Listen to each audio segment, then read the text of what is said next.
Okay, let's get started. Can you guys hear me? Good morning. Just let me know if you can hear me. It is very early. Got my coffee ready to go. Thank you. Welcome, you guys. Thanks for joining me. Um, it is week 2, and this is your lecture for this week 2. Don't forget, you also have pre-recorded lectures in week 2 to watch as well. And it is May 4th. I can't believe it's May already. Monday. How is everybody doing? I'm just going to check in, see if you guys have any questions. I know you guys got some feedback from your week 1 submissions.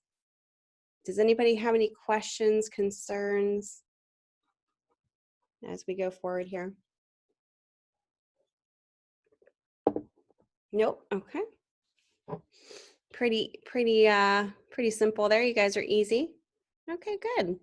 Yeah, so hopefully that kind of got you started thinking about ways that you can maintain. Maybe you've already known some of those ways to maintain your software and your hardware.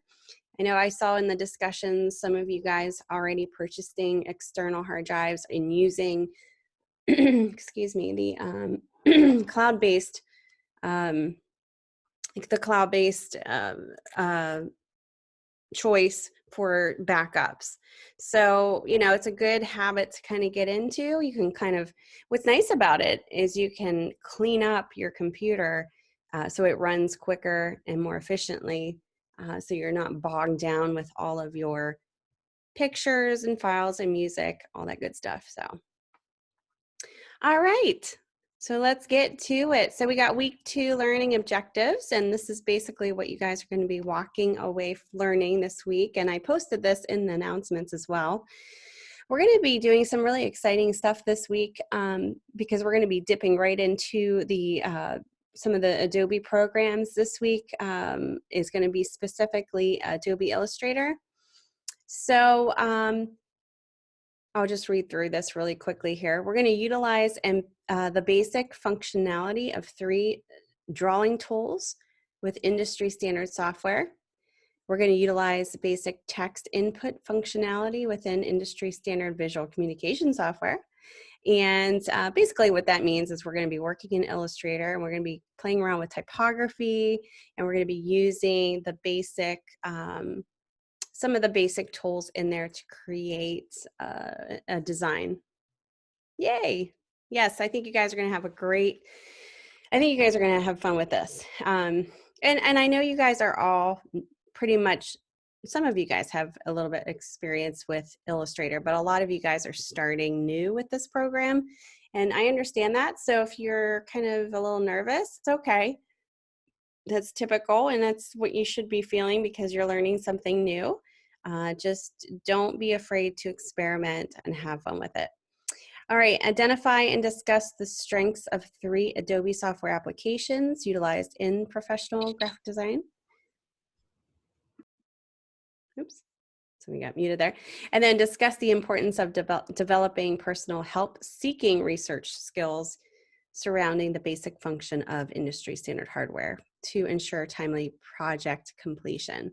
Because I always like to say I'm a life learner, and that's kind of how designers should be. We should never stop learning, even though you guys, say you graduate from here, hopefully, and you go on, you are probably going to get a position that's going to have more training for you. In my position here teaching for independents, I have to do faculty training development, and that includes not only teaching, but also keeping up with the software trends.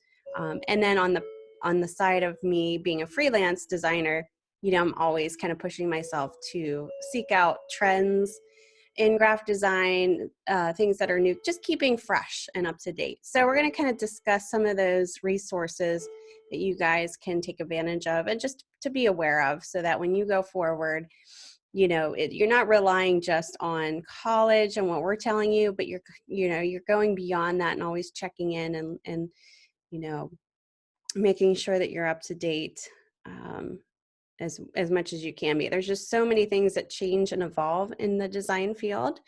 which is good and kind of bad. If you're not used to keeping up with everything, that might be a little challenging. I don't want to say bad, but challenging. But I think it's exciting because, you know, you always learn new things, and you know, it's not something that you're always just doing the same thing over and over again. You know, it puts another element in the works there. All right. So week 2 live lecture 2 agenda. What we're going to be doing today is we went over the learning objectives, so that's crossed off. We're going to take a look at your discussion, see if you have any questions about that. I noticed some of you got started on that already, which is awesome. Keep up that great energy. And then we're going to look at some Adobe software that we're going to be talking about and working in today. Do a little overview. And again, just looking at using help resources that can help you with your discussion. And then basically the main part of this lecture is going to be our demos. So this is going to be good because I'll show you kind of how to approach your assignment 2. I'll do an overview and demo of that, and then your assessment 2 as well, and then see if you have any questions. All right, going forward here again, just a little of what we're going to be doing, discussing Adobe software. We're going to be researching or looking at help sites to build your help-seeking toolboxes. You know, this is something that you can just kind of bookmark, I guess, going forward, and maybe in your brain or on your computer. And that way you can go back to it at any time. Great, you know, it's always good to have resources. We're going to be getting started with Adobe Illustrator. So for those of you who are in here listening live, can you do me a big favor and let me know where you believe you are at skill-wise in Adobe Illustrator? One being not so good with it, you know, kind of not having a lot of experience, I guess, maybe not so good in it, but least experience is number 1. And number 5 being most experienced. And just be honest with it, because a lot of you guys are kind of starting, so.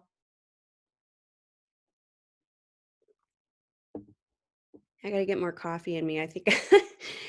I'm gonna go make sure I explain this so it's not bad and good, but least experience to the most experience. You might say 0. Oh, don't say 0. This is the first step. Okay, good. Awesome. So a lot of you guys are just number 1, which is great. This is the start of your journey here, which is exciting to be a part of this. And I will definitely try to go at a good pace for you guys. If I'm going too fast when I'm explaining certain things, let me know. But that's great. You guys are all beginners. So we're going to kind of talk about the basics in Adobe Illustrator, what it's used for, the purpose. I'll show you some basic tools and how to navigate Illustrator for your project. Now, just kind of keep in mind, we're going to start with typography too. That's part of your project. Just keep in mind when you open up these programs, when you open up Illustrator, and I'll show you in here in a minute, there are a ton of tools at your disposal. But not every designer uses all of those tools. So just kind of keep that in mind. You know, we're going to go over some basic tools, but not all of the tools designers use. Okay, and I posted this in the announcement, so you guys probably got this already, but let's take a look at the 3 main Adobe products that designers use and kind of their purpose and what they are used for, because, you know, designers go back and forth with the 3 of these programs mainly as print designers and web designers. So it's good to kind of know when to use which program, what it's used for, what its purpose is, so that you're not going in and using it for another reason, and then obviously it not being the proper program for the reason that you're doing it. So Photoshop, and we're going to go over Illustrator pretty much this week, but we'll be kind of touching base with each of these as we go forward. But Photoshop, just a little overview, is a pixel dependent program. So what that means is it relies on pixels in order to create an image, to alter an image. So it's basically you're altering and retouching and enhancing of photos. That's basically what you use Photoshop for. You could do special effects in Photoshop. I'm sure you guys have heard of Photoshop before, maybe played around with it. You can also do creation of web and motion graphics in this program. Also, user interface and mobile design can be utilized in Photoshop. So Photoshop is pixel dependent. Illustrator, on the other hand, is not pixel dependent. It's pixel independent, I guess you could say. It's a vector-based program. So Photoshop is a raster-based program that's kind of pixel dependent. That's what that means, raster-based. And Illustrator is vector-based, okay? So that relies on points and mathematical equations to come up with lines. So there's no pixels involved. So I always like to kind of explain it like if you were doing a billboard and a client gave you a raster-based image to use for a logo, say they gave you a logo that was like a JPEG of a, you know, it wasn't say an AI file, which is Illustrator, and it was a raster-based image. There's only so far that you can enlarge a raster-based image. And if it goes beyond what it's scaled to be, past the dots per inch, and we'll get into that, it will look pixelated. Have you ever looked at something and it looked pixelated before, print-wise? Maybe it got blown out and it looks like real pixelated. So yeah, so that kind of tells you that it went beyond the dots per inch that it should have been. It either was a low res image or got blown up too far past its resolution. Now Illustrator is different because Illustrator, if you did a placed logo from Illustrator onto a billboard and you created it in Illustrator, it will never pixelate. You could blow it up as big as the billboard, even bigger, and it will never, ever, ever, ever pixelate because it's not pixel dependent. It's it's a different way that this program does line work. So that's why Illustrator is used for logos, because it will never, ever go beyond, you know, it will never have a pixelation problem. So designers use Illustrator when they want to design a logo, a monogram, insignia design, any type of vector illustrations, and pretty much any non-photographic website element creation. You know, so when I was designing for it was a automotive aftermarket magazine, I had to do oh, somebody has their their camera on there. I don't know if you know you have your camera on. Hello. We had to, I used all of these 3 programs to design the magazine. So for instance, for the cover of the magazine, I used Photoshop to manipulate the image of the car or the car parts. And then Illustrator I used for the banner that goes around part of the front of the magazine. So I did the banner with a really cool graphic, you know, it's like a swooshy type graphics.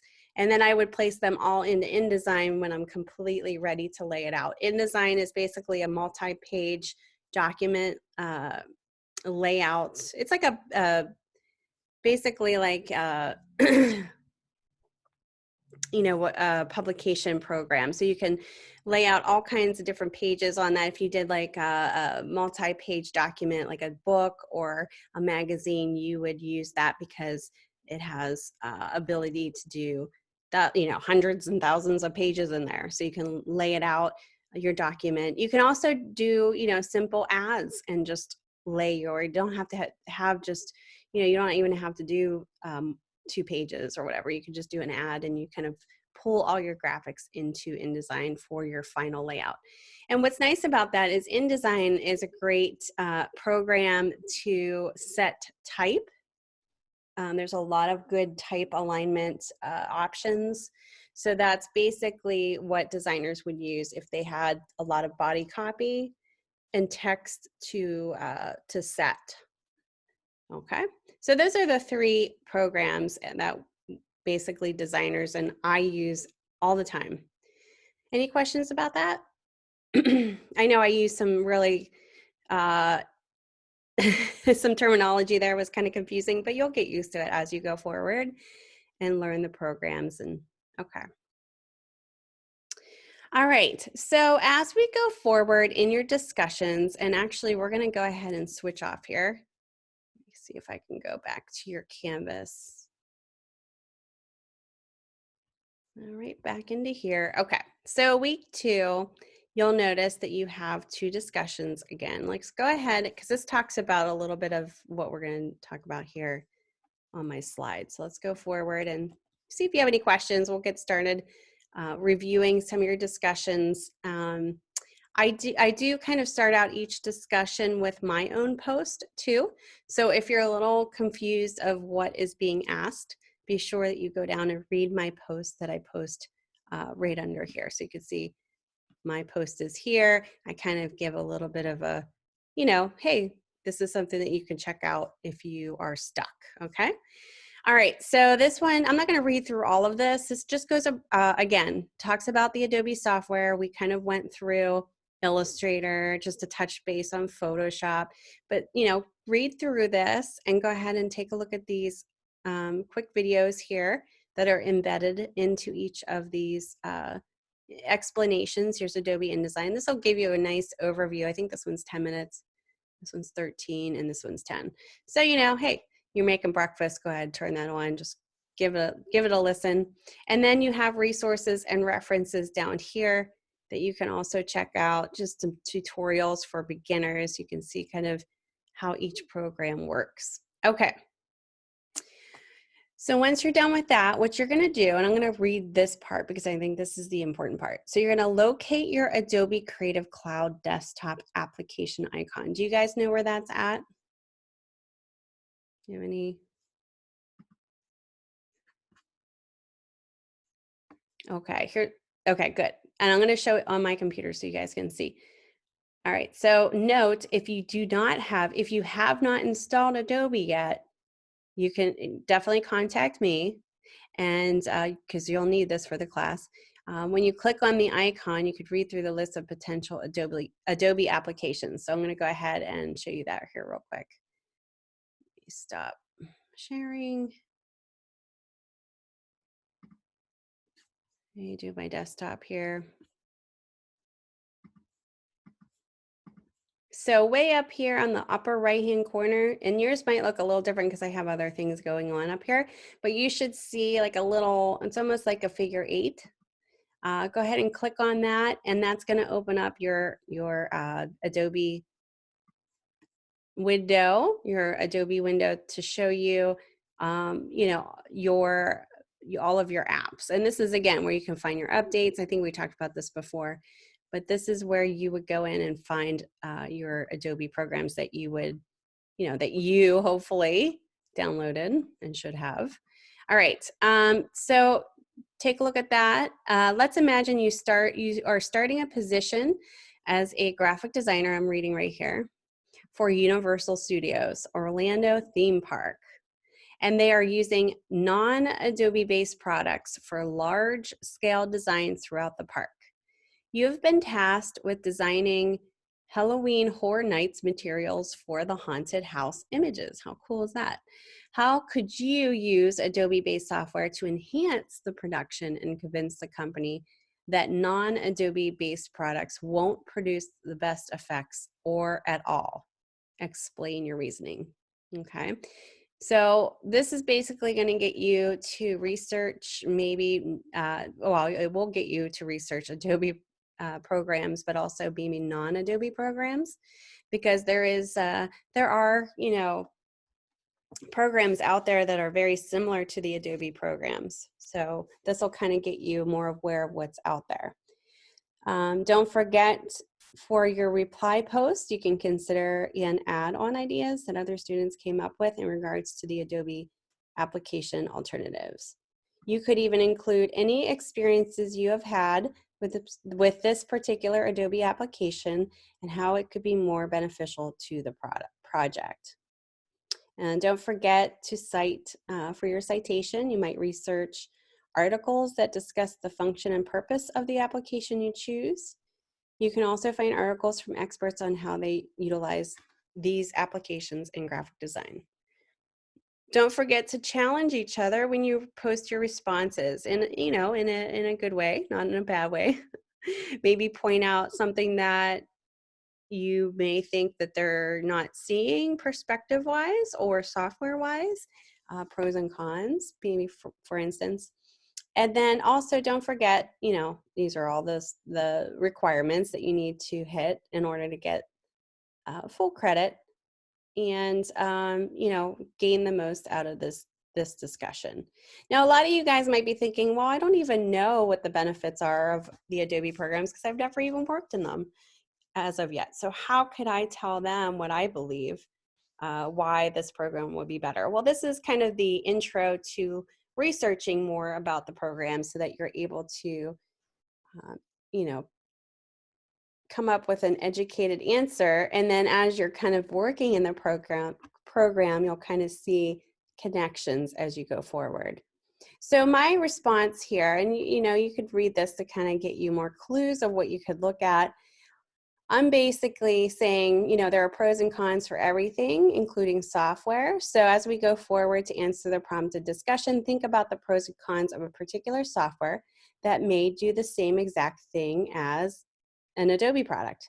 So for example, Adobe Illustrator versus Inkscape versus CorelDRAW. These are all, so this is an Adobe program, Illustrator. Inkscape and CorelDRAW are non-Adobe programs, but they are very similar in that they are vector-based programs, just like Adobe Illustrator is. So what are the differences? What's the pros and cons of each of those? That's something that you can, kind of bring up in your posts. So I have this very useful link if you are kind of dissecting maybe Adobe Illustrator for this particular discussion. And this kind of goes into the pros and cons of each. You might want to do that for Photoshop, kind of think about that as well. Think about alternative software, research that. Look up, Photoshop alternative Photoshop programs, non-Adobe programs, versus Adobe programs. Does that make sense?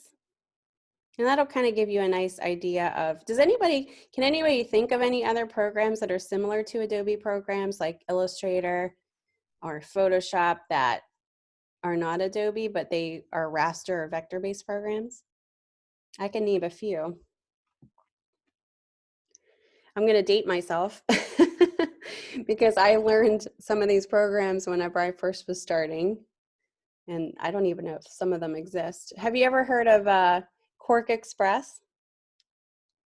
One of them is, that's a big one. Quark Express was a Macromedia, I believe, software.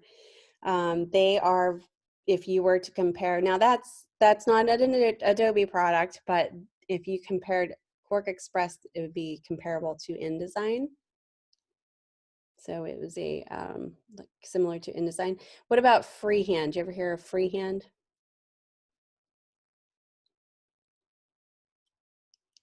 Okay, Freehand is similar to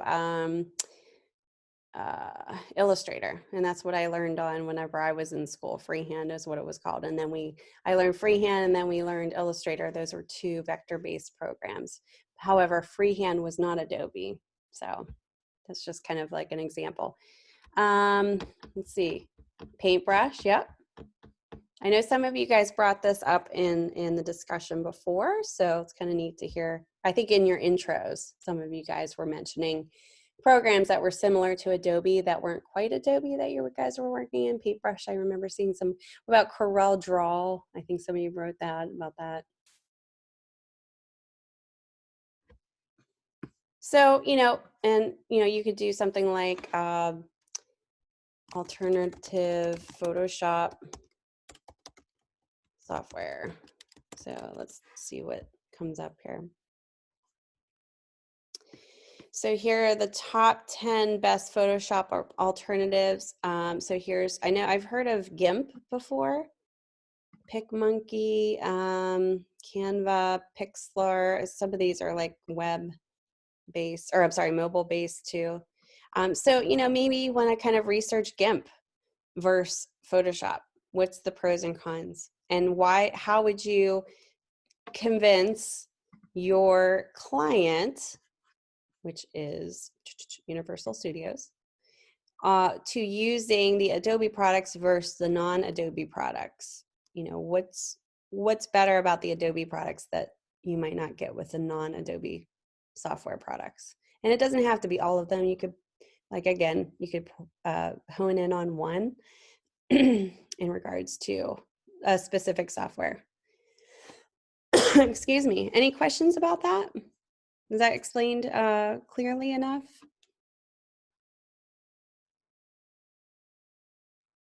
You have Polish in my phone.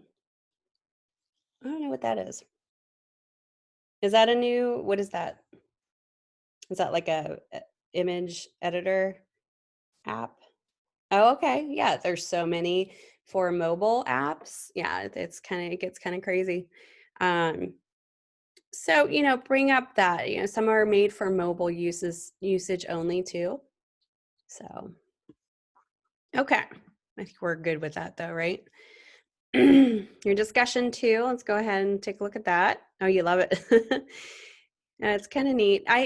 Photoshop has its own app for mobile use too. I've used that, and it's kind of interesting how that crosses over onto your phone. Pretty interesting.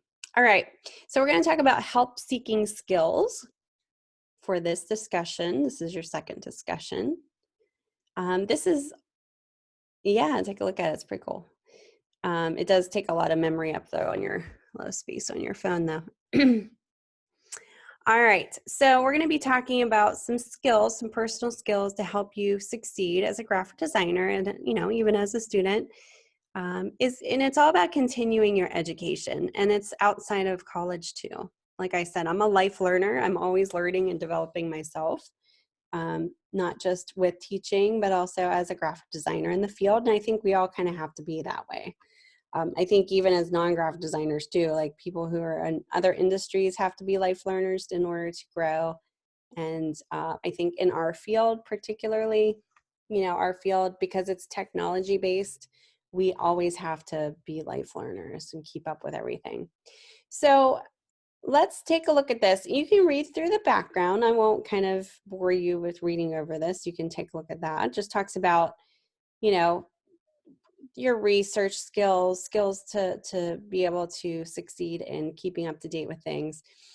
It kind of lists some of these help-seeking sites and resources that you can take advantage of, and definitely these are ones that I've used too. One of which is adobe.com. They have tons and tons and tons of resources here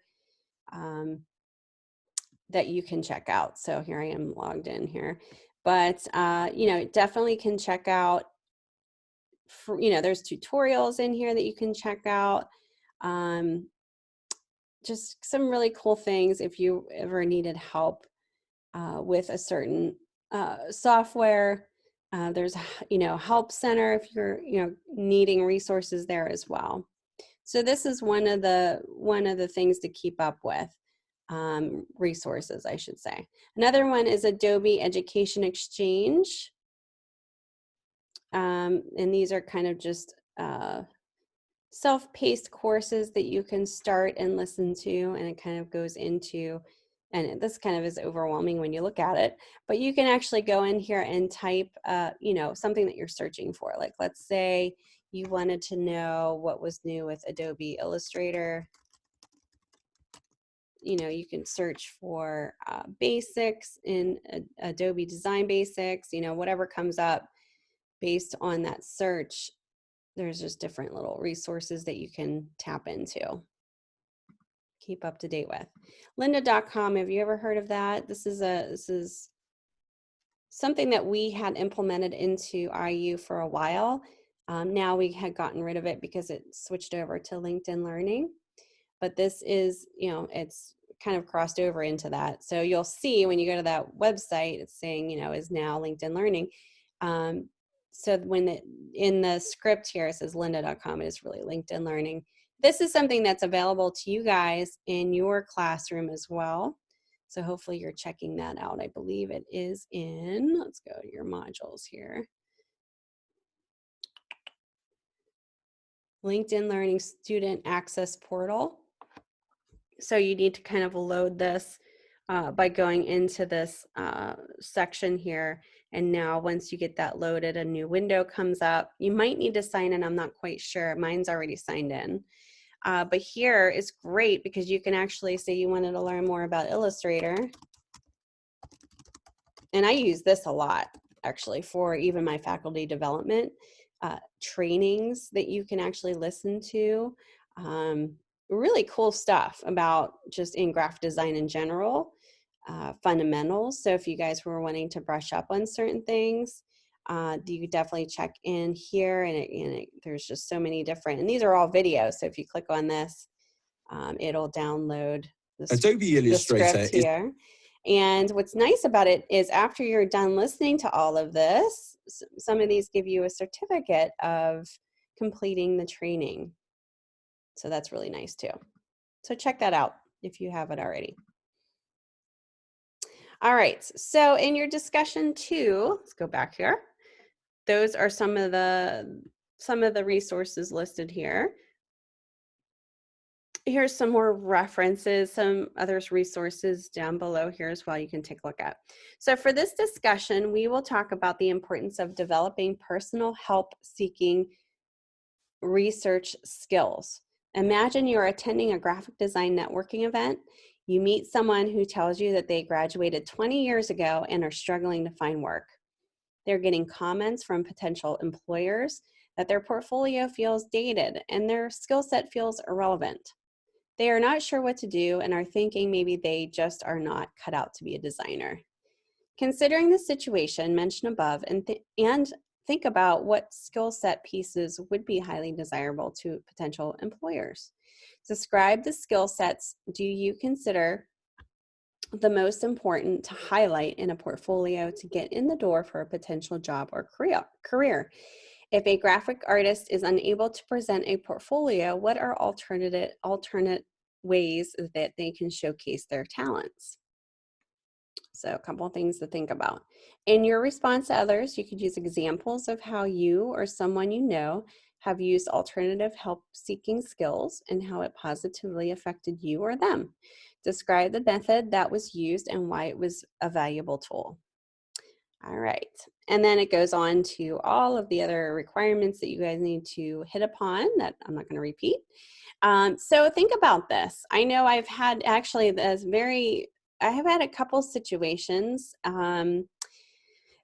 because I do have a little bit more time and experience out of college. I've witnessed several people that I graduated with that gave up because they didn't keep up with the actual trends of the design field, didn't keep up with the software. So they got a job outside of the design industry, and then it took a year or two to get back thinking about doing it again, and then they got very discouraged because they felt so far behind.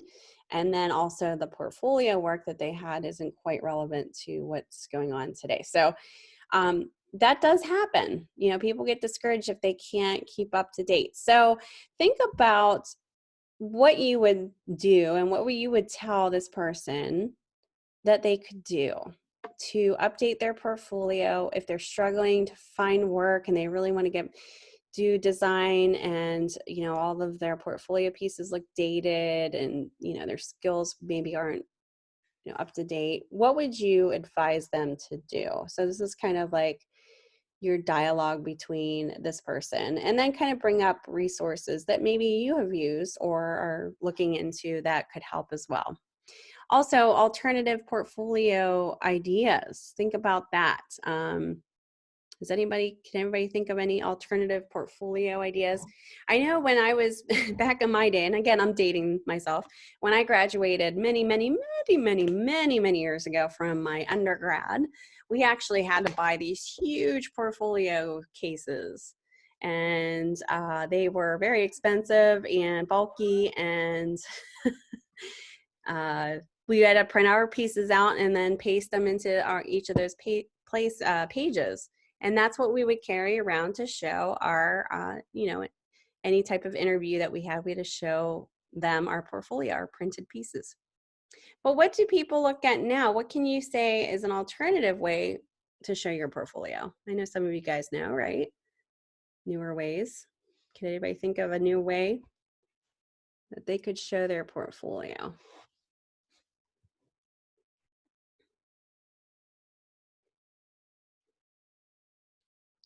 What about Behance? Have you ever heard of Behance before? Okay, let me get into my account here. Behance is great because what's nice about Behance, and you guys should all be getting your own Behance pages here, is, let's see here, here we go. I kind of have stuff in here of my work that I've done. Yeah, pretty cool. So you can set up, and you should be doing this for IU pretty soon if you haven't already, to submit your set up a portfolio online, so that you can easily send somebody, say if you're interested in a job, you can give them your link. So it would just be this link here, and you would send it to them, and then they could look, review your work. All your pieces would be submitted in here. So that's a nice alternative. And what's nice about this too is you can actually, there's tons of designers, photographers, illustrators, typographers, in-house ad agencies, tons of different type of agencies on here as well that you can follow. So, say you wanted to follow ad agencies, you can actually look up a specific ad agency and you can follow them. And what's nice about that, and don't feel like a stalker because it's a good thing, but what's nice about that is, say if you have a local company, or maybe not local, that you want to move to and work for, you can follow their work and kind of learn more about them here and appreciate their work, so that when you go in for the interview, you can explain, oh yeah, I've seen your work is on Behance and I follow, and it just makes it look more genuine that you're actually very interested. So it's kind of a neat way to do it.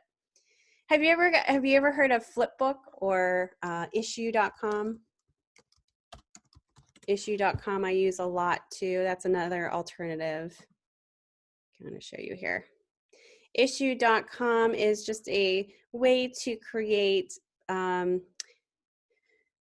catalogs, brochures, magazines, newsletters. You can do it all here. I sometimes I've created presentations for, say, a project in book form. In Issue, you just upload JPEGs of your final book or your final presentation. Say you wanted to get all of your pieces together to present to a client, or you're trying to look for a job and you want to put all of your pieces in a very nice, neat electronic portfolio of sorts. You can do it this way as well. And again, it'll give you a link. I don't even know if I can, let me see if I can log into mine. It'll give you a link to send to your, okay, here we go, potential person that you're trying to get the job, or showing them your work. See if my publications are in here. Oh, here we go. So I designed and I'm going to show you real quick here, I redesigned Collective Tattoo and Art Gallery in St. Petersburg, Florida. And this is a brand manual that I did for them. And so I did this brand manual, I laid it out, I did every single page, I redid their logo, and this is their brand manual, and I created the brand manual. So this is showing you kind of a nice presentation, like a flip book, but it's electronic. So what I did was I just uploaded each page in InDesign as JPEGs to create this. And what you do is you just upload each JPEG, and it'll kind of create this nice little flip book. So that if I ever wanted to send this to somebody electronically, it's super, super easy. Let me get out of here. All I would need to do is, once I created it, I can even download the file, but I could actually send it through just using this link here. So it's pretty cool. So those are some ideas of alternative portfolio options that I wanted to show you guys that might be helpful when you're talking about this in the discussion. Any questions about that? Thank you. And, I kind of put a little blurb in here too, just kind of some things to think about. So um, hopefully that explains it very clearly. Any questions about that?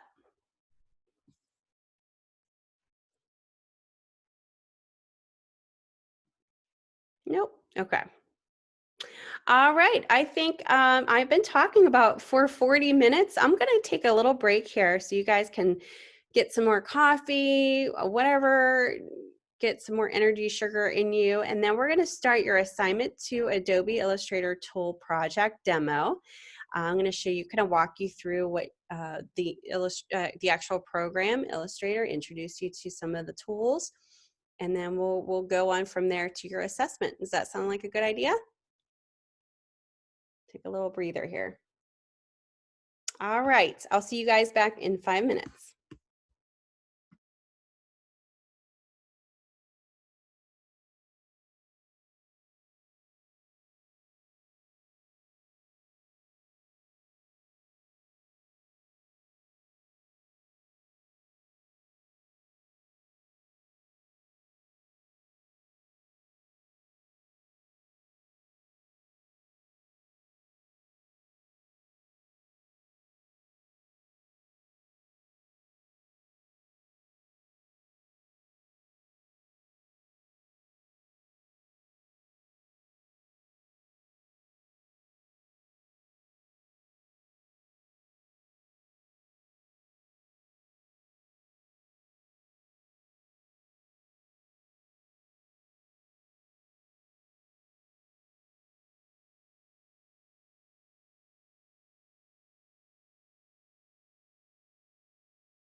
All right, can you guys hear me? We are back. Did everybody have a nice weekend? I forgot to ask how your weekends were. Did anybody do anything interesting this past weekend?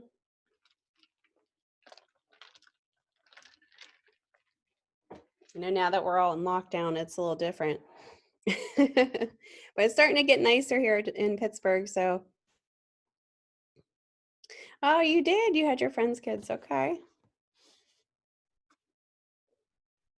Oh, geez. That sounds like an interesting story, Nicholas. House full of boys, oh geez. Well, that'll definitely keep you hopping there. Yeah, we just kind of relaxed here. We had, cooked some stuff out on the grill. It was nice. Very good. Good.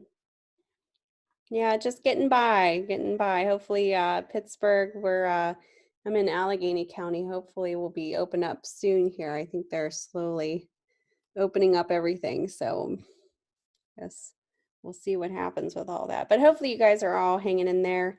I know everybody's going through it. So I guess that's the one thing that we can say, we all are going through this together. It's crazy. All right, let's get started here. So your assignment 2, I think you're gonna have a lot of fun with this. Let's go ahead and take a look at this assignment first in Canvas here. Go right back. Did anybody start this yet? No, okay. All right, zoom in here. All right, so basically you guys are going to be looking at the Adobe software Illustrator for this project. You're gonna be messing around with the shape tool, the direct selection tool, and the selection tool. These are all basic tools in Illustrator. So I'm going to say, I'm not going to read this to you word for word. Go ahead and read through the career relevancy, the background information about Illustrator, learn about the shape tool a little bit more in this background section, the selection tool and the direct selection tool. We'll take a look at that in a second. I'm going to go right down here to the prompt. So in this assignment, you will be using the shape tool, selection tool, and direct selection tool to create a simple illustration of your neighborhood. Pretty exciting. Your illustration will need to include at least 5 objects. Excuse me, I got morning cough here. These objects can be houses, trees, plants, people, cars, etc. Do not overthink the visual details. Instead, think about how you can break each complex object down into simple shapes. As you're creating your illustration, also use your swatches panel to add color to each object. When you're considering color, think about what mood you would like to set with your illustration. All right. So what you're going to do here's the assignment instructions. You're going to open a new document in Illustrator. I'm going to show you how to do that. You're going to size it. And every time the first number, they give you a first number for inches, that is the width of the document, and this is the height. So this would be 8.5 inches wide by 11 inches tall. So that would be considered landscape. Portraits the other way, and I'll show you that in a second too. So we're going to do landscape. You're going to save your document. Make sure you put your first and last name. I did see a lot of you guys not doing that in your week 1 submissions, and I had made mention to that.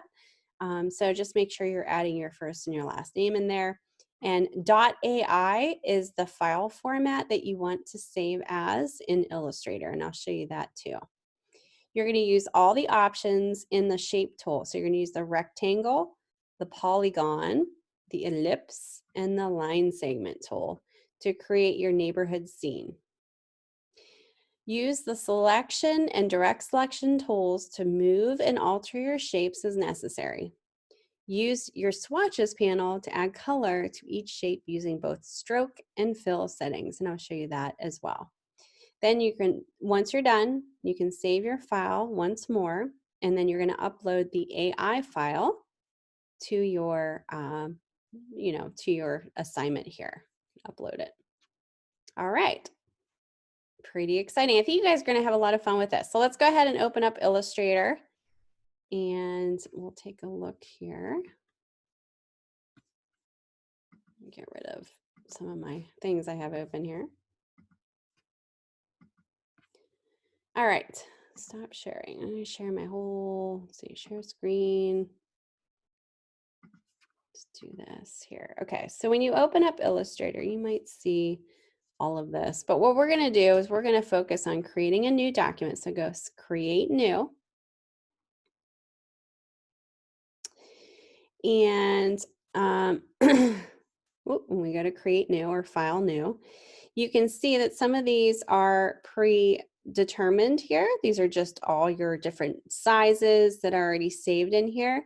And it looks like there's an 8.5 by 11, but there's not a portrait. So there are landscape. So it just looks like 8.5 by 11. So what you're going to do is you're going to create a new document. You're going to go right over here where it says preset details. And you can name your file here if you'd like, DGD110. And then assignment 1, first and last name. And you don't have to put the .ai. It's going to do that for you. All right, so the width, remember how I said the width was the first number that shows on that spec? You're going to just go ahead and highlight this. So go take your cursor, highlight that, and you're going to just type in 8.5 and make sure this says inches. So if it doesn't say inches, just go ahead and click down on this little down arrow and choose inches. And your height will be 11 inches. And what you're going to do, and that should be, oh, I'm sorry, was it the width or the height? It's going to be landscape. So we want 11 by 8.5. My bad.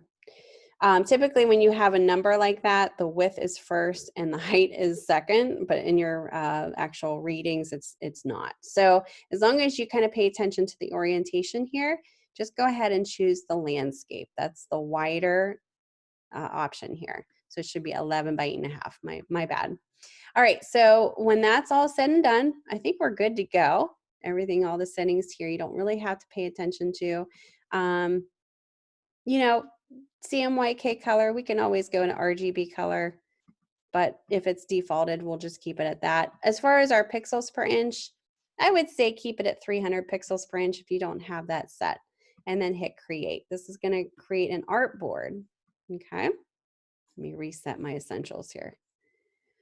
Okay, so on your artboard, let's take a look at this in Illustrator first. Let's go ahead and take a look at your screen here. So you have, this is called your toolbar, okay? And your toolbar is where you use basically most of the tools that you're, going to be using in Illustrator. This doesn't show all of the tools though, so just kind of an FYI. In order to save space, and I like to do this, keep your toolbar to one column, but you don't necessarily have to keep it that way either. If you click on this little arrow at the top of your toolbar, it has like 2 little arrows, it can set the preferences to two columns for your tools. This is just nice. I like to do it this way for one column just because it saves space on your artboard. This is your artboard. I'm going to zoom out here. And we only created one page, so this is one artboard. If I were to go up to window, this is all your settings up here. Let me see if you can actually see this. Let me share my whole screen here. Okay. So up here is when you're in Illustrator, you know you're in Illustrator because it'll say it up here. Up here you have your preferences under Illustrator, and this is something that you can set based on your preferences. I did want to point out something here to you guys. Let's see, whatever is it? User interface. I think it's under user interface, yes. So if you go up to Illustrator and you go to preferences and you go to user interface, you can change the user interface brightness based on your preference. So let's say you don't like that bright white look. You can actually set it to the dark. You can set it to medium. You can set it to medium light. Okay, so that's basically your preference. If you like it darker, then use darker. I think mine was set to black. I actually prefer, I think the preferred method is the medium dark, because that is a very neutral color. So when you're dealing with other colors on your artboard, it's probably one of the best neutral colors. Although, you know, I kind of switch back and forth, but the medium gray is also a good selection for your artboard. All right. Under your, okay, this is where you would actually quit too, if you wanted to quit Illustrator so it's not running. If you go to the next option, which is File, you can create a new document here. You can open a document here. You can close. This is where you can save. If you go save, make sure you're saving that in your Documents folder. Remember how we had the full file structure. When you're saving this, go File, Save, and it's going to give you an option under here. I would leave it at AI. That's your working file. That'll save it won't be a flat file, so you can actually edit it and click Save. Make sure you're doing that and click Save again. Okay, so that's where you save it. You can, and we can go over a lot of these details as we go forward, but I just want to show you really quickly some fundamental things going on in here. Edit, this is where you can copy and paste, and the little, so it'll give you kind of the command, so paste, but then it'll give you the shortcut keys for that. So for paste, if you're copying and pasting, the command key would be Command C on a Mac and Command V. Now it's a little different on a PC. I'll place the Illustrator command keys for both Mac and PC to announcements for you guys, so that way you can have it, you can, you know, download it, you can print it, whatever you want to do. It's just like a reference, because it is nice when you start, you know, getting to that point where you are wanting to be more efficient as a designer. These shortcut keys will be great and useful for that. So you can just come, you're not going up to the menu every time. You can do it just as a keyboard shortcut. All right, so this is where your copy paste, all your editing type options are there. Under object, this is where you can transform or arrange, align certain things like type or your shapes. You can also add some interesting things going on here with your shapes, just some object commands.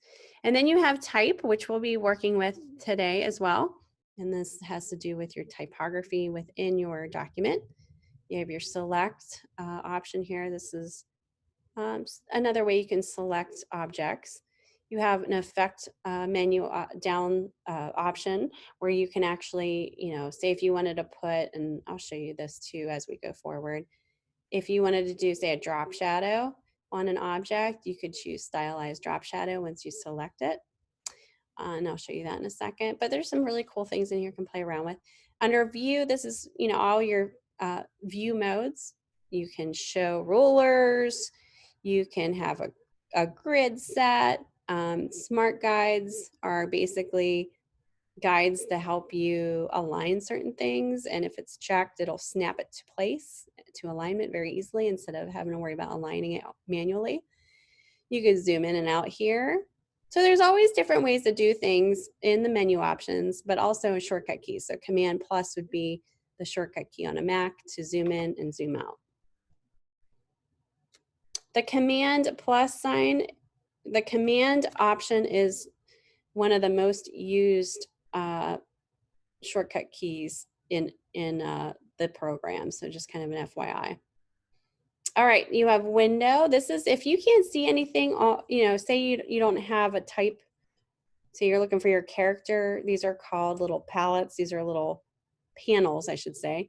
If you don't see your type panel, this is where you can go find it. So you go up to window and you can go to type and you go to character, and this will bring up your panel so that you can adjust your typography, like the font.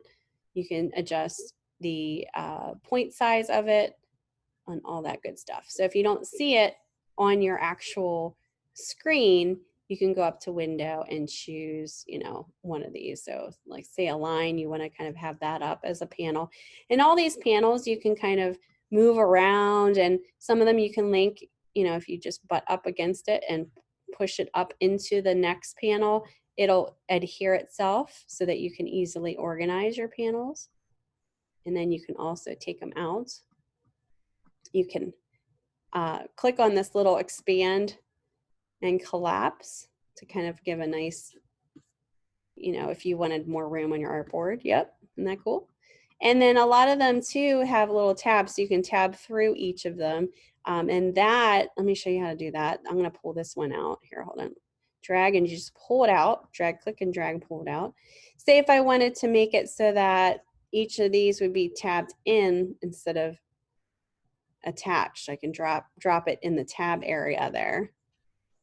And now I can kind of tab through each of these.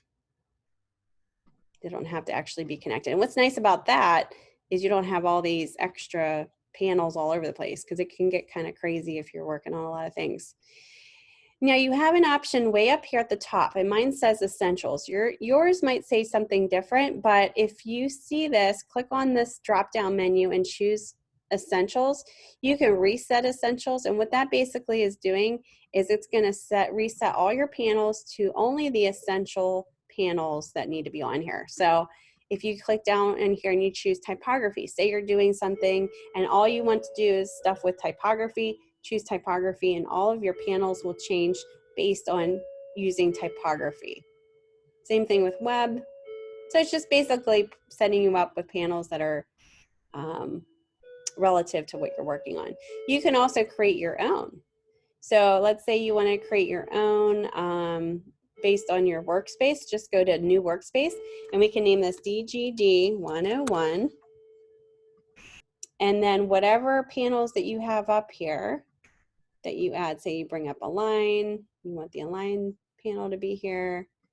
Let's say you want your color panel to be here. Whatever you have here will be saved under your DGD 101. So when you save this and go back to it and close out and open it back up, all your panels will be here that you want instead of starting over, you know, from scratch. So that's kind of something to kind of keep in mind. Any questions about that? And don't get overwhelmed. There's a lot, like I said, there's a ton of stuff in here that you're not even going to use. So we're just going to go over the basics. Okay. So let's go ahead and bring over the toolbar here. I'm going to show you a few things. If you can't, another thing to kind of keep in mind, if you don't see anything in here, say if you can't find the ellipse tool, say you have the rectangle tool, polygon tool, and again, this is, if you, and I don't know if you guys can see this, in the toolbar, if it has like a little white mark at the very bottom, like a little tick mark at the bottom, if you click and hold that button down, it has more options. That's telling you there's more options, more tools underneath. Okay, so this one doesn't have a little white arrow, so it doesn't, that's the only option. So I just want to show you that if you click and hold that down, there's more options in there. But let's say you can't find the ellipse tool in here. Go down at the very bottom and you can actually edit your toolbar here. So if you click on this little 3 dots down below here, you can actually find more tools in here that may not be showing up in your actual toolbar. So you can customize this too. So scroll down. Let's say you wanted, I said the circle tool, but I already have, or ellipse tool, but I already have it. Let's say you want to add in the spiral tool. You can click and drag that right in there to add that to your toolbar. Okay, just click right at the bottom when you want to set it back to normal. Oh, great. Okay, so that's just a little FYI. And just to kind of give you a little glimpse of what's really cool about all these programs, if you just hover your cursor over and not even select anything, it's going to intuitively tell you what each of these tools are. So right here, it's telling you it's the selection tool. That is what you would use to select an object to move. It's the black arrow. And then it gives you a little letter next to it, and this is V. So let's say if I was trying to find it and I knew V was the shortcut key to the selection tool, I'll hit V on my keyboard and look, it goes right to it. So that's the shortcut key right next to that to go right to that tool. The direct selection tool is right underneath it. Do you guys know the differences between the selection and the direct selection tool? Okay, this is all part of learning the program. So I'm going to just do this real quick. I'm going to take my rectangle tool, and once I have the rectangle tool selected, I can see a little crosshairs here. I can click and drag that out to create a rectangle, a very simple rectangle, okay? Now your selection tool, if I go back to the selection tool, and this is, you know, I can actually select this rectangle that I just created, and I can move it around.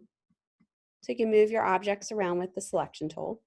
I can change the shape of it using the bounding, these are called bounding boxes. Okay, that's pretty easy, right? So you can move things around. If you had type, I'm going to do the type tool. I'm going to click one time on here. I'm going to take my name.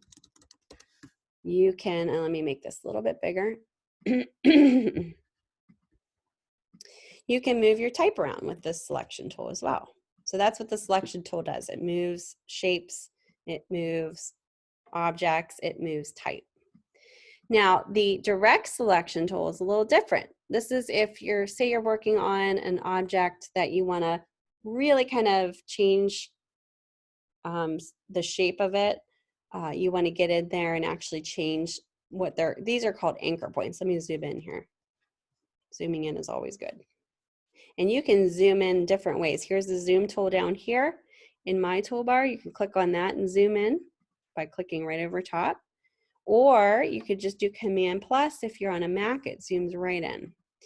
Okay, I'm going to go ahead and select the direct selection tool and show you what this tool is all about. So these are called anchor points, these little points that are like a white square. And these are points that you can select with your direct selection tool. I'm going to click one time on this, and you can click and drag and change the shape of. Let me zoom back out so you can see. So I'm only affecting this anchor point with my direct selection tool. It's not the whole square, it's just part of it. Okay? So you can really get into, you know, you don't use this to move your shapes around. You just use it to, you know, alter your shapes if you need to. And you could click on this one and do the same thing. Same thing with the type. The only thing that's a little different with type, because it's a font, it's not going to be editable with any type of direct selection tool until it's traced into a shape. Okay, so what that means is I need to make this from a font to a shape. And this is a little bit more advanced for you guys, but just bear with me here. With that font selected, I'm going to go up to type, and I'm going to say create outlines. And basically what that does is it takes it from connecting to a font and turns it into a shape. So now you can see when I zoom in here and I select my direct selection tool, you can see that each of these are made up of anchor points. So you can go in and actually adjust and edit some of these points in here. I couldn't do this when it was a font. I could change like the size and the color, but I couldn't go in and actually change the points. You can make 3D objects with doing that. Yep, exactly, yep. So that's the difference. So direct selection tool is, a selection tool is basically just to move around your shapes or your, you know, yep. And then the direct selection tool is to actually manipulate your anchor points. So it's a little bit more of a, you know, different selection. Okay, good. All right, the next thing I want to go over, let's skip these two. These are a little bit more advanced. Let's go to your shapes tool. So hopefully you have your shapes. If not, again, click down here and get your shapes. You want to work with your rectangle, your ellipse tool is the oval, polygon tool, star tool. You might not have that in there. I'm not sure if, you know, in your actual toolbar here, but, you know, you can find it in the dots below for the options. And then your line segment tool. All your shapes are here. So let's say you want to do the ellipse tool. Go ahead and select that, and it pops it right into here as your first object. And you can click and drag to create the shape as big as you want, as small as you want. You can do more than one. You can change the shape. If you hold down the shift key while you're doing it, so let's say hold down the shift on a Mac and you pull it out, click and drag, it's going to make it symmetrical, perfectly symmetrical. So it's not distorted like how this is here. Okay, so these are, you know, ways that you can alter your shapes using the direct selection tool. If you want it more of an you know, kind of manipulation, you could go with your direct selection tool, kind of manipulate it here. Now, what are these? This is kind of weird. You didn't see that the last time that I selected that rectangle. These are called, and I like to say they're handlebars. And they happen when you have a curve. And it's kind of what is also referred to as Bezier curve, B-E-Z-I-E-R. It's kind of hard to say. But these handles are basically a way to manipulate the curve. So you can actually click on the handle and manipulate the curve. Instead of it just being a point, you can adjust, click on the actual point with your direct selection tool, and you can manipulate the curve itself. And this is kind of a nice way, if you're tracing something, you can refine your illustration using these handles. These don't always show up. You know, if you have a sharp object, you know, that Bezier curve doesn't show up, say, on this rectangle because of, you know, it's like a perfect line. But you can always add Bezier curves. So I'm going to show you, so this is a little bit advanced, so bear with me here. If you wanted to add a curve, say just to this anchor point here, all you would need to do is find your anchor point tool, which is Shift and C. It looks like a little chicken beak.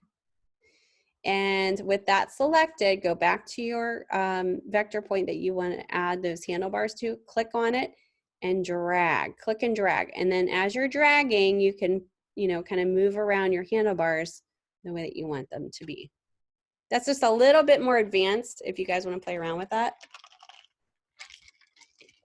But I wanted to show that to you guys because I think that's pretty cool. Okay, so that's basically, does anybody have any questions about that? That's basically that. So that's the circle tool.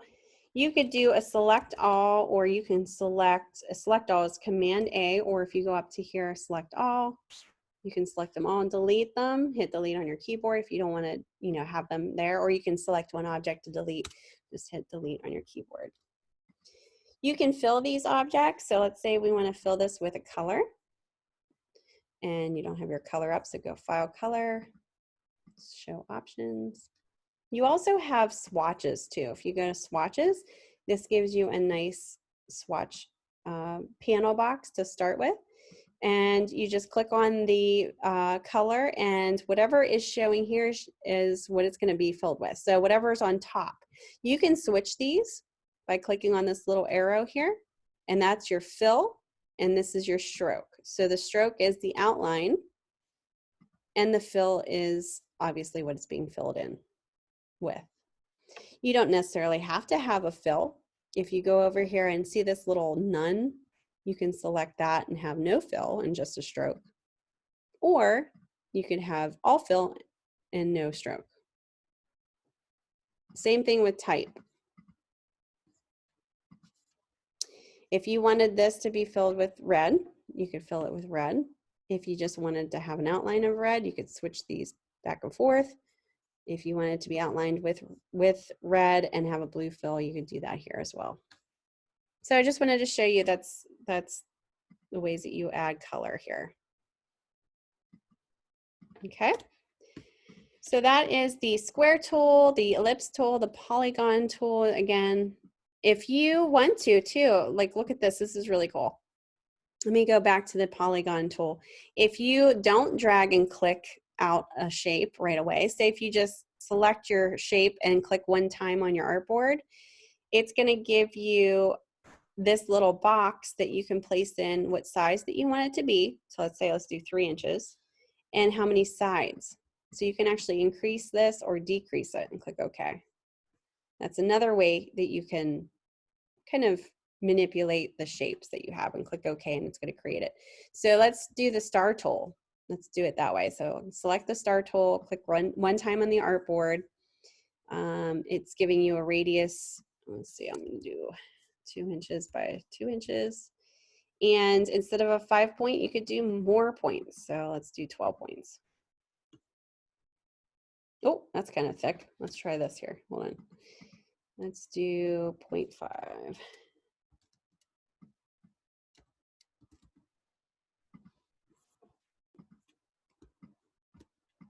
Oh, let's hold on 1 second.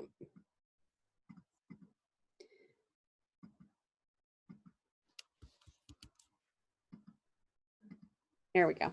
So you can kind of adjust the radius of it, like I just did here, so that, you know, it's a little bit more spiky looking and you can have more points. So that's another way you could do it. Or you could just select it and pull it out to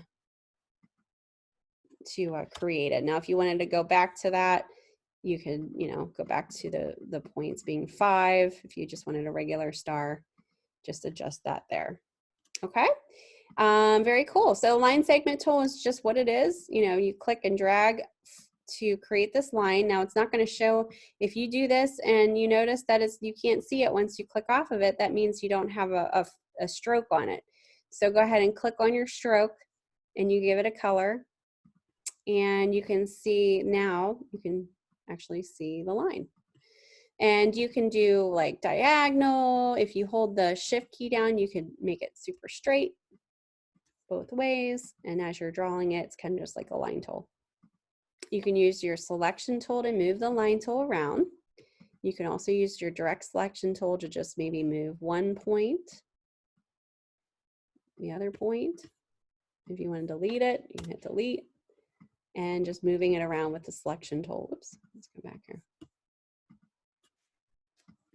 Any questions about that? That's the line segment tool.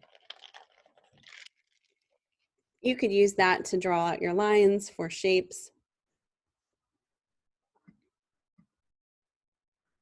Yep, you can make it look metallic, yep, by gradient tools, yep. So just a little, you know, since it's being brought up here, let's take a look at the gradients and how you would work with those. So you have options of different textures. Let's go up to window and choose, let's see, gradient was already up. So gradient is behind my chat box, that's why I can't see it. So your gradient panel is a cool way to add a really cool highlighted gradient so that it looks three-dimensional.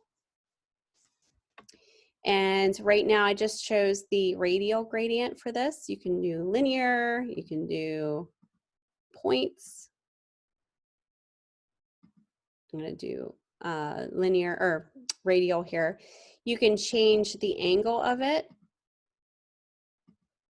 You can change, you know, the brightness, and you could even say you didn't want black and white. Say you wanted to do like a color, go ahead and drag and drop the color from your swatches. Click, drag and drop, and you can do another color over here. And you can do like another color in between. There's really cool things, play around with it. So you can drop colors in there. Yeah. So you can play around with it. Let's see, my angle is, let's see if I can set my angle here to 0. I think it's because it's radial, it doesn't really show the angle change. There we go. But if you did like a linear, it's gonna rotate it based on what you have here. If you didn't want the color, you just drag it and drop it out. So that's kind of a cool thing to kind of play around with if you wanted to do that for your project here. Let's see what else. This is also where you can find your gradient as well. So there's a couple ways to do, you know, one thing in here and just kind of be mindful of. Another thing to kind of pay attention to is when you're selecting a specific tool, say like the shapes tool, what's going to happen up here? Pay attention to what happens up here on the top. Your presets change on the top to accommodate this specific tool. So let's say if you wanted to change the fill here, you could change it here on the top, not necessarily down here or in your panel here. You could do it up here. See how it kind of changes like that? Okay. You can change your stroke color here as well. You could change the thickness of your stroke here, up here as well, but there's another way you can do it under window too, if you had the stroke panel box up. So there's always a couple ways to do the same thing. So here's the stroke panel box, that's the thickness, and you have it up here as well. As long as you have this selected, it's going to give you these options. It gives you line width options, kind of play around with that. You need different brushes. You have opacity, which, you know, you could dim down a color, you know, so it has like a transparency to it.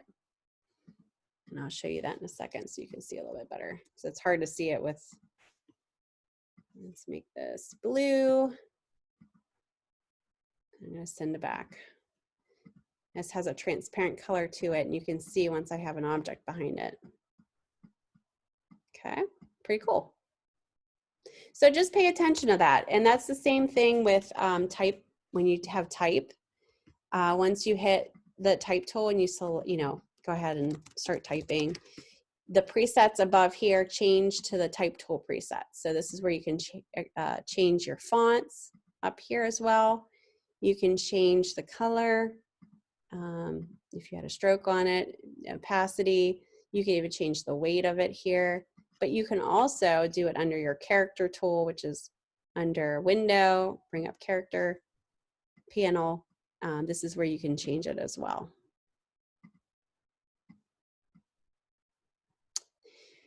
Okay, any questions about that?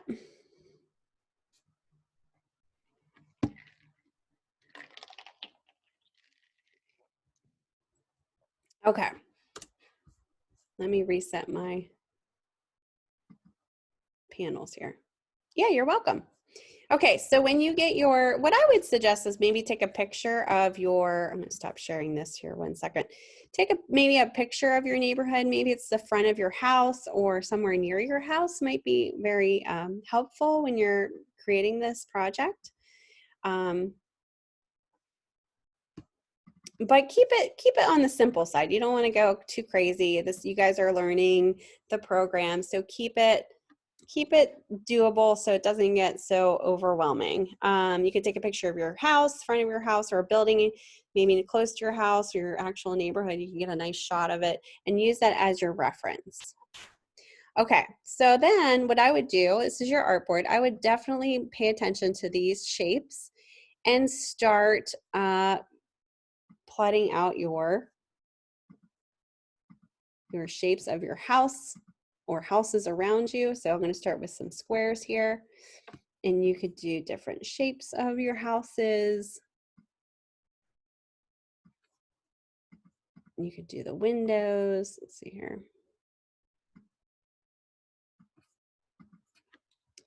Just a little tidbit too, if you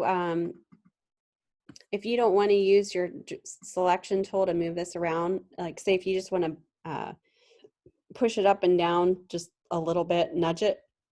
If you select that object and use your up, down, or right, left arrows, it's a nice way to kind of nudge this without using your selection tool. If you want to copy this, say if you want a similar exact shaped object for a window, just a little heads up too, you don't have to redo it. You can actually hold down the Option key on your keyboard if you're on a Mac, and it's going to drag over a copy. That's kind of cool. You can nicely set this up so that it's mimicking the other windows. You can use your line segment tool for, like, say, details within the window. And don't forget, you can change the line and hold down the Shift key for a straight line, by the way, just an FYI. And I think what I'm going to do is I'm going to do this a smart way. Don't forget that you can actually change the width. So I'm going to do this little top section here a little thicker of your lines in certain spots to give it more detail. I'm going to change this line width, so I just use my direct selection tool to do that. And now I'm going to copy and paste this. And I'm holding down the Shift key to select all of my objects. So if I select the top part and I hold Shift, I can actually select all of my shapes and hold down the Option key to copy over an exact duplicate. Or you could just go up to edit, copy, edit, paste. That's another way to do it. So if I hit edit, copy, and edit, paste, it's going to paste that same thing in there. I guess I need a door, right? But go ahead and play around with this. I'm going to do a, let's see here. There's also a rounded square I think I have here. If you want to do like a rounded type look, do like a little roof here. It's on the side of the house.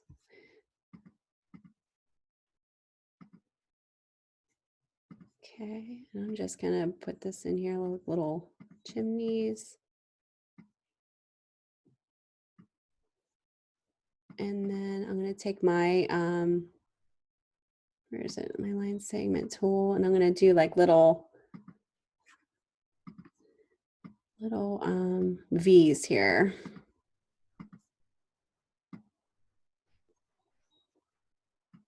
And this would be kind of like my details of my, I'm getting real detailed here, of my, oops,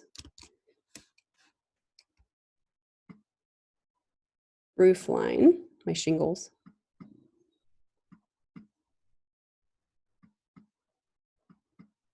Oops. So just have fun with it. And then you can add color. So I'm going to select this. Maybe I do like a brown, whatever you kind of see on your side of what you're trying to create for your, let's bring my swatches back up, for your actual design. You can change the color. Like say if you choose a swatch color and you don't really like that color, if you double click on this fill, a piano box will appear with this color picker, and you can actually choose a specific color in here by just dragging this little slider up and down, and you can actually pick a specific color in here, a dark or light, saturated, not saturated. You can actually pick that color and click OK, and it'll apply it. And then what you can do, if you wanted to keep that color in your swatches, all you need to do is drag and drop it in there. And it's right there. Okay, I'm going to take the house color and I'm going to use that same color for my house. No stroke, just kind of keep it simple. And I'm going to select all of my windows. I'm holding down the shift key as I'm selecting each of these pieces here. And I'm just putting in the details of the color of the house. And let's do like a light color, like a creamy, lighter color.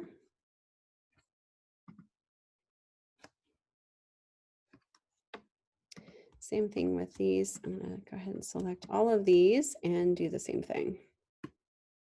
Oh, you know what? I got to save this into my swatches so that I can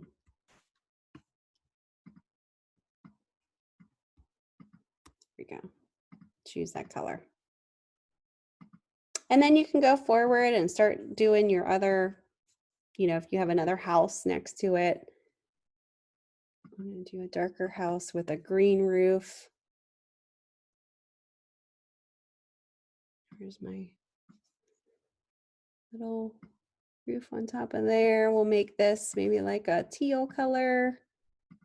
And we're just going to copy and paste this window for this one over here.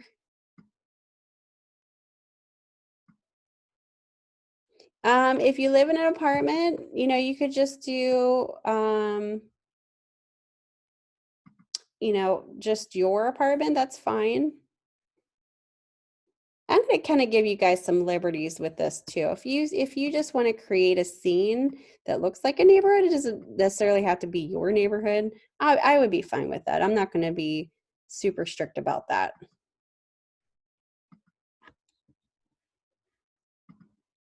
If that makes sense.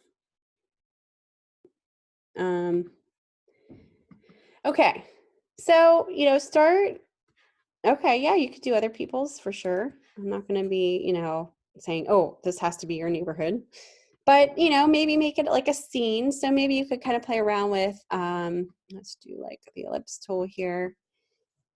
And I'm going to make a big oval without a stroke. And it's going to go over your artboard, and that's okay. You know, just kind of know that that would be trimmed. So if you wanted to see that presentation mode so that it looks trimmed, just go ahead and go to presentation mode, and that will pretty much chop it off. I can show you how to do a mask too, but that's a little bit more involved. But just kind of know that this is you know, when you save it, I know this is going to be trimmed off.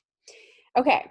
So just kind of a FYI, what's going on here. I have this landscape that I want to go behind my houses. So how do I do that? Well, think of it as, you know, when you're piling papers on top of each other, you have layers. So right now I just created this new shape and it's going on top, but I don't want that. I want it to go behind. So with that being said, I need to select the shape that I want to move behind.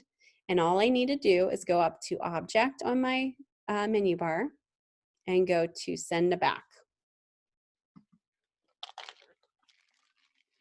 And that sets it right in the back. I'm going to change the color here because I like the more limey green. There we go.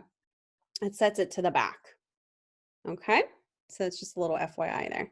And you can play around with this. You could have, you know, maybe rolling hills going around here, you know, play around with it and see. I can maybe make one lighter than the other.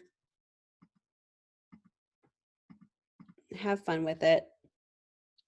All right, you can create trees. You know, this could be simple abstract trees. Maybe it's just using, and this is the rounded rectangle tool. You can use that. If you don't have that, you can look for it in your, again, more tool options. I'm gonna try to make this a little bit more rounded. So let me click on that. And let's see, width and corner radius. I'm gonna increase this a little bit. There we go. So you can kind of make some abstract looking trees this way. Let me go ahead and place this in here. Go back to take the rectangle for the trunk. Do a nice little trunk here. They sound like Bob Ross, right? Little happy trees. Maybe one tree is more circular, you overlap it. Little happy little trees.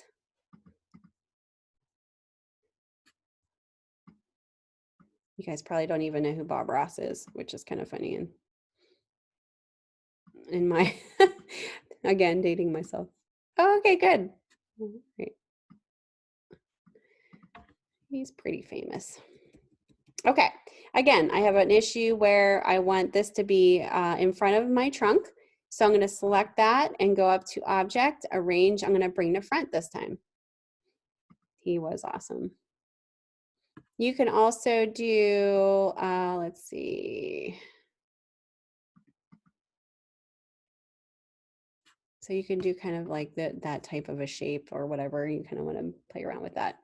You could do a background sky. So I'm going to do like a one big rectangle, and I'm going to give it like a light blue, maybe give it an opacity of 20. And I'm going to send it back. And then play around with clouds. Just do circles for clouds maybe. And you can manipulate these again. You can copy and manipulate the overall shape of them using your direct selection tool. I'm just going to copy and drag this over. And hold down the shift key. If I hold down the shift key and I pull this up on the bounding box, the images will get bigger. If I pull it in, they'll get smaller. Just an FYI there. Okay. And just for speed, I'm just going to go ahead and copy what I did here, so you guys don't have to sit through me doing all these details. You could put a street in here too. You know, say there's a street going on.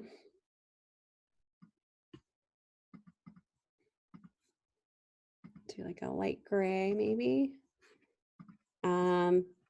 If you want to try this is kind of cool. This is a little bit more, it's not that advanced, but if you wanted to do like, say, that dashed line, hold down the shift key, take your line segment tool, drag out your line.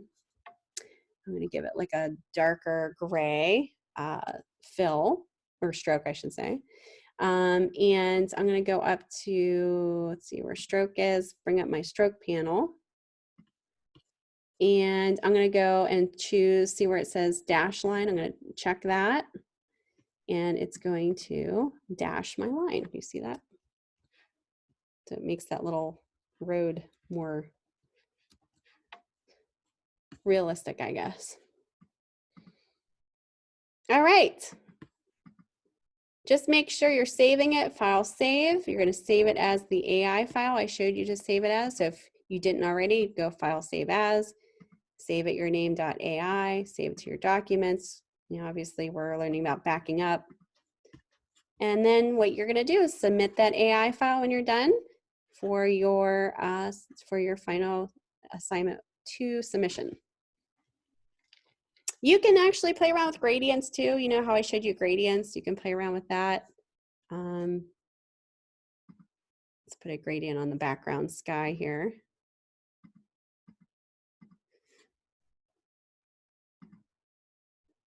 And different color. But choose the mood of the day. Like maybe you want to kind of concentrate more of a sunset. Then obviously you would change your colors for that. See how I just did a gradient in the background? For very simple. Sorry, I had to take a drink. But you could do that, like say for the grass area. Yeah, thunderstorm, there you go. Just make sure, you know, I got to change the color here. Oops. Just drag and drop it right over top. This is the gradient I'm just changing here. And, you know, play around with it. See what you guys can come up with, have fun with it. You can even look up some illustrations, neighborhood illustrations for some inspiration as well. I believe the instructions say you have to at least do 5 different, let me go back here, 5 different shapes or objects, I should say. Let's go back to showing my canvas here.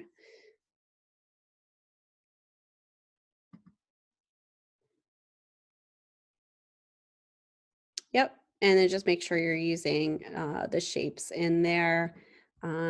So I'll, you know, obviously you want to make sure you have more than 4 shapes, I believe. Where did it say 5? I swear I said I saw 5 here. Hold on. 5 objects right here. Okay.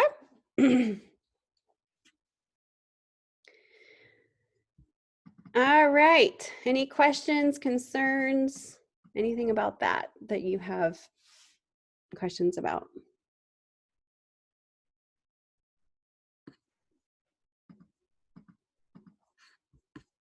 Nope. Okay. We're going to move on because we have about 15 minutes for your assessment. I want to make sure I cover that too. So have fun with that. You know, I'm excited to see what you guys come up with. If you're struggling at all, let me know. And, you know, you have a lot of resources to your disposal. You have not only me, but you have Shannon, the lab instructor, and also our learning coach if you're having issues. Oh, great. Awesome. Yay, I'm excited.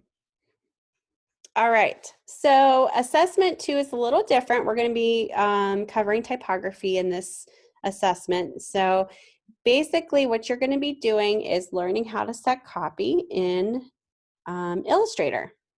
So go ahead and read through the career relevancy, the background about the text tool. We kind of used it a little bit in my demo just recently, so you kind of got to see the character panel and all that good stuff. All right, so in the prompt, it says this assessment has 2 parts. Be sure to do both to get full credit. In the first part, you will complete a short worksheet using the text tool. This sheet will allow you to test your skills at creating type in 3 different ways. In the second part of the assessment, you'll be using the text tool in Illustrator to create an inspirational quote for sharing on social media. Creating the quote will give you a good practice using the text tool. In addition, once you create your piece, you can actually share it on social media. Sharing your work is a great way for you to spread a positive message and bonus, get your name out as a designer. So what first part you're going to do is you're going to download this worksheet, and this worksheet is basically what you're going to import into Illustrator. So go ahead and download that. And then you're going to open up Illustrator. And I'm just going to close out of my thing here. All right.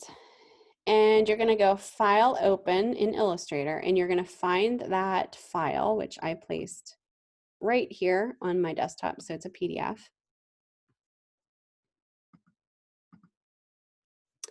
So you're just going to open that PDF file right in Illustrator, and then you're just going to do as what's prompted here. So you're going to zoom in here. First page, use point type to type your name in the text below, the box below. So go ahead and take your type tool, click right in there in the box, and type your name. Now, it's up to you. Whoops. If you want to make this bigger, you can highlight it with your type tool. You have to have your type tool selected, and you just double click or just drag and select over. And this is where your preset panel box, remember how I told you about, comes over, kind of automatically appears above here. Or you can also go up to Window and go to Type and choose Character, so that panel box is ready for you right here. And this is where you can actually make your name bigger, smaller. You can change your font here as well. All right, copy and paste the word below into the two larger boxes. Click and drag on the word while holding down Shift to make it fill each of the boxes so the word fills and is centered in the box. Okay, so you're going to copy and paste. So you're going to highlight it, just double click on top of it, or go up to Edit, up to Select All. And you're going to copy. So either Command C is copy, or you can go up to Edit, Copy. And you're going to click right in the next box and you're going to paste. So Edit, Paste, or Command V. Oops, I guess we have to actually select this box, sorry. All right, so click and drag on the word while holding down the Shift key.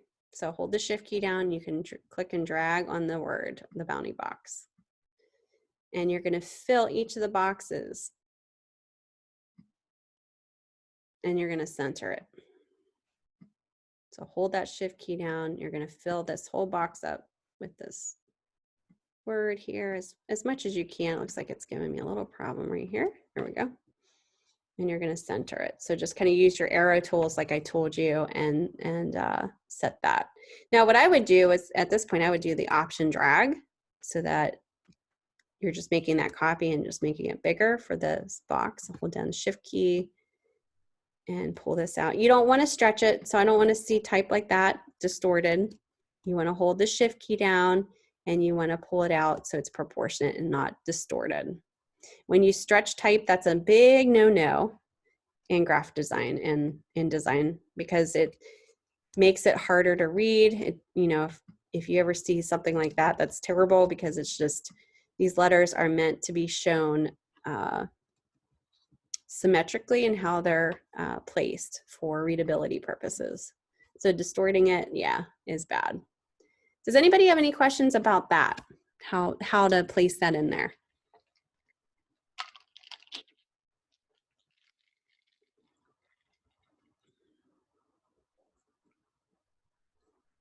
Okay, I'm going to take that as no. All right, the next one is change the font in the word below. So go ahead and select it with your type tool. You have to have it selected with the type tool. I think you can actually select it with your selection tool too. Let me see. I usually just do the type tool. Yeah, you can do that as well. And you can actually change the font here to whatever you desire. So go ahead and change that. This one, you're going to increase the character size by 3 points. So with that, go ahead and select the type tool. go over to your character box or on your presets above here. I'm going to do it here because you can see it a little bit easier. This is your point size. So right now it's 30 points, and that's the size of your font right now. If you want to increase it, you're just going to hit the up arrow, 1, 2, 3, or you can actually type in 33 points. That's all you're going to do there. All right, you're going to decrease this character by 3 points, so just do the opposite. Highlight it and go down, drop this down 3 points by just hitting that bottom arrow. Okay. Create a text box that is the same size as the box below. Okay, so you're going to take your type tool and you're going to create a type box just the same size. So you're going to click and drag that all the way over, and look, it just fills it in. Let me put a different font in here so it's not crazy looking. Let's do this one.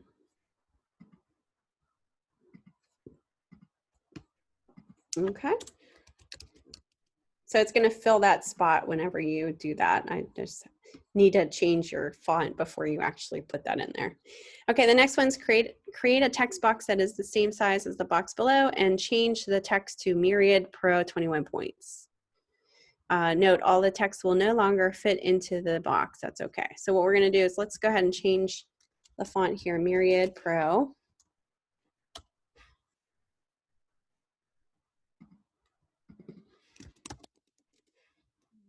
Let's see, do I have Myriad Pro? I say if you just have Myriad, that's fine too. Yeah, right here. Okay. And then I'm going to set that to 21. So you could type that in too if you want. There we go. And we're going to do, just click and drag over, and it looks like it's already set. So Myriad Pro 21, perfect. Any questions about that? That's all you have to do. Save this. That's the first part. Awesome. All right, the second part is the quote. So think about a quote that you want to showcase and keep it short.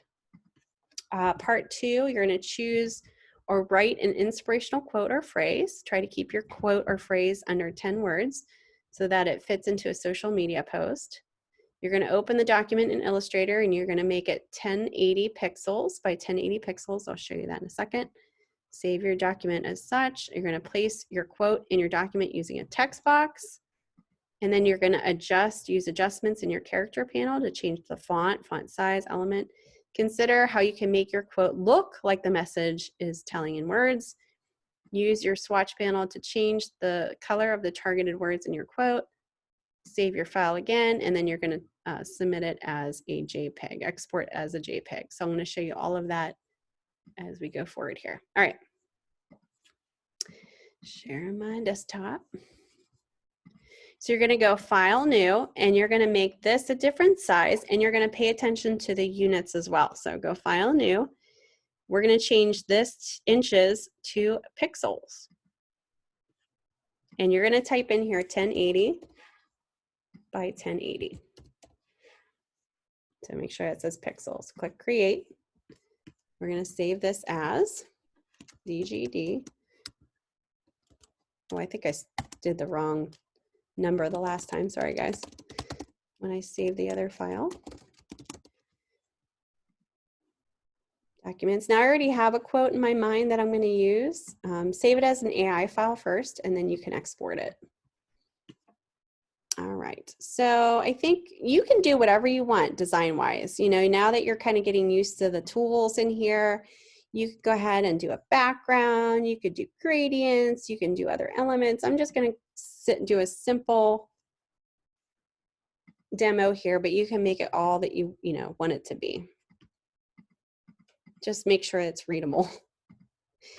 All right, so my quote I'm going to do is, just because you are alive doesn't mean you are living. So do what you think is best, you know, that you are inspired by, any type of quotes. You can even do a design quote. Go ahead and type it. If you want to break this, you can hit return to break this down to the next area. And then what you would do is just use fonts that you think would be best for this. And I know I'm going to do, let's see if I had open recent files. Let's see if I actually have this saved.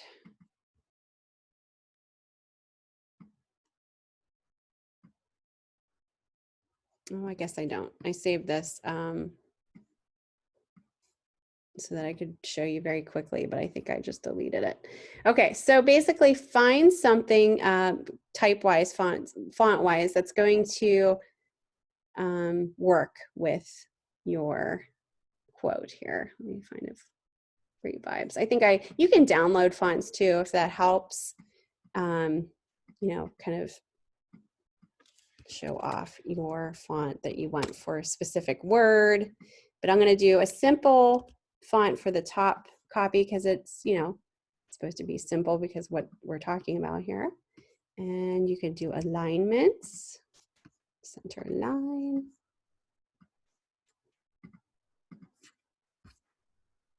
Okay, there you go. And just play with it. You know, I'm going to take these quotes out and I'm going to adjust this so that, you know, it's getting a little, this is called your line spacing. So you're kind of adjusting your line spacing here if you need to bump this up. Say if, you know, you're making one side bigger. And then I'm going to go ahead and paste in my quote marks so that I can manipulate these separately. This is just something that you can do too if you want. If not, you can do it just the regular way. Just make sure it has a quote around it. I'm going to take out these ones. See how these are kind of like straight, don't look as exciting as these do. Right there. You know, so just kind of have fun with it. You can actually rotate things in here, kind of play around with the tools and have fun with it. You can use gradients. You can use other shapes. Let's see my gradients here. We're not going to do black here.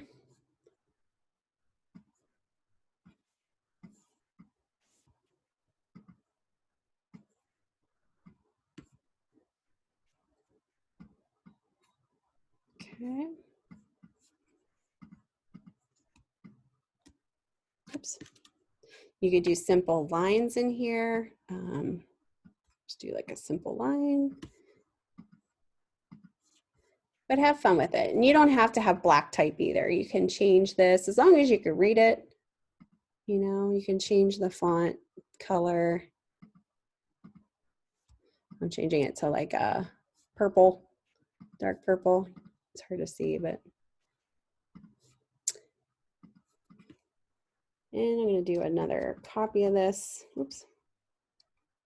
Alt drag, which is a copy. Pull this down here. Boom, there you go. So it can be very simple. When you're done, you're going to save it as an AI file, which is how you saved it in the beginning. And then you're going to export it. So you're going to go File, Export, and you're going to export as. And in the drop-down format menu, you're going to choose JPEG. Export. Everything else looks good. Click OK. And that JPEG is basically what you're going to submit. So let me go grab that because I have it in my documents.